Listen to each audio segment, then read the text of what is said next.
You know, I've always wanted to tell my story growing up without a father. One of the most strangest thing is that every time I wanted to talk about it, um, especially around people, is that they wouldn't allow me to. The reason being that my dad was a pastor, and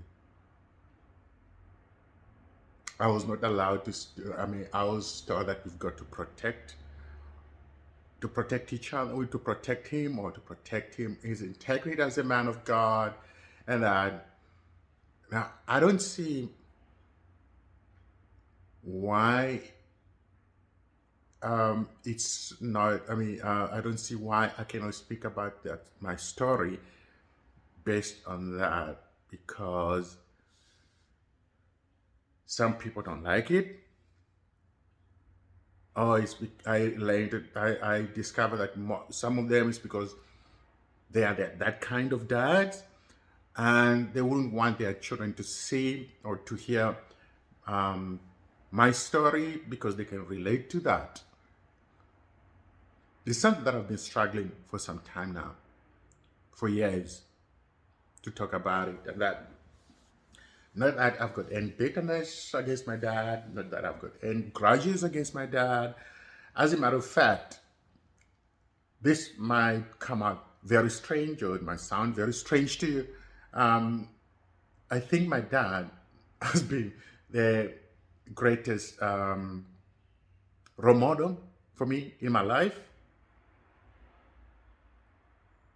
So, talking about this, my story, and the kind of relationship, the dynamic of relationship that we had, myself and him. Remember, just bear in mind, I'm saying, uh, referring to him as what we had, because his dad is not here and is with the Lord, passed on years back. And I was grateful to be part of his uh, journey towards the end of his life here on earth.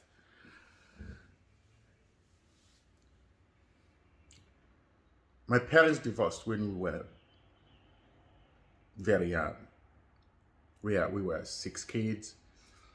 And I remember when we were asked to leave the house, when we were kicked out of the house by dad, my mom, I took her to take all six kids on her own. It wasn't a good, it was one of the most hard thing to do. Me being the eldest child, it was so hard and difficult for me to see what my mom was going through at that particular moment. But we encouraged each other and left. To cut the story short, um, I'm that kind of guy, that kind of person that that always wanted to have that a relationship with my dad. We went through a lot with my mom. There were times where life was so difficult. We would do we would go and at our neighbor's house and get some sweet potato leaves and boil them with salt and make pulp with that, and we would laugh about it. And that's one of the things that used to be our motivation, me and my sibling. And we'll make fun of this and we would laugh about it. And after we've done that, there was so much joy among us as growing up. Okay. And in spite of all those challenges and these circumstances that we found ourselves, we lived in different communities. We lived in one community where people used to literally laugh at my mom, and they would laugh at us, and they used to call us as street kids, meaning that mom got the kid, got us through because she was not married and she was divorced at that time, and some of them didn't even know the story, and they created their own stories about us, and that it was hard, it was terrible. Um, Went through a lot to sell it, to sell it. I don't want to go into any details when it comes to that. However, uh, coming to think of it, there is no way I can share everything in this one video. This is just a part one of many videos to come with regard to my journey growing up without a father. I wanted to have a relationship with my dad, and I would try my best to force myself to travel to where my dad used to live. I'll be welcome maybe for 2 or 3 days, and things would change. And my dad would kick me out of his house, send me back to my mom. That didn't stop me to go back again. I would go back again, and the same thing would happen.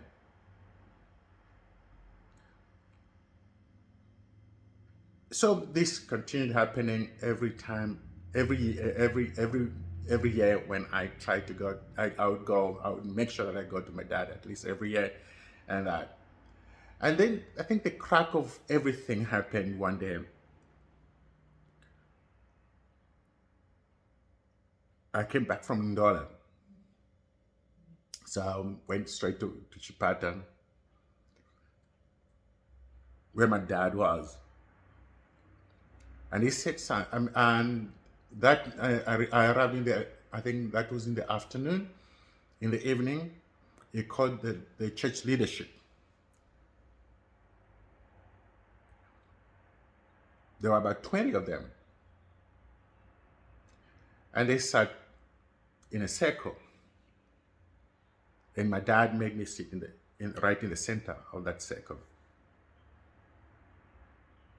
My dad said, the most humiliating things a child could ever go through, could ever hear or go through or take, coming from a father, from a parent, in front of strangers.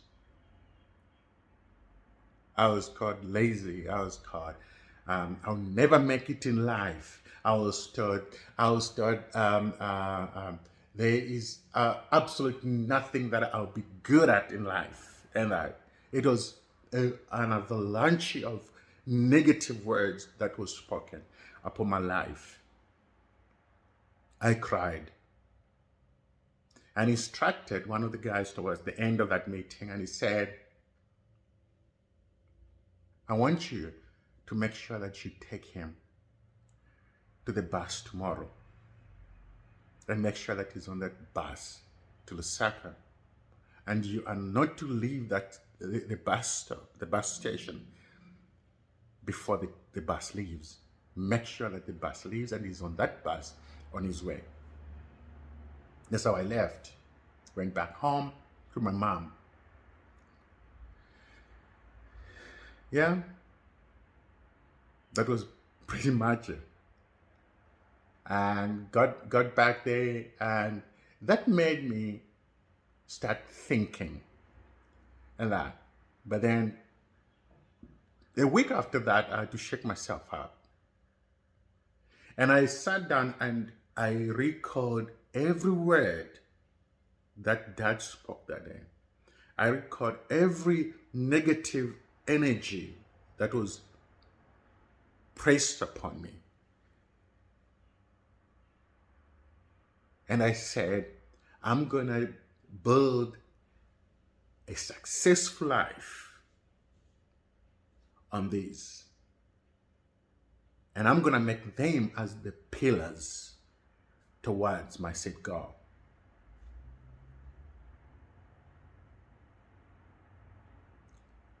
Do tune in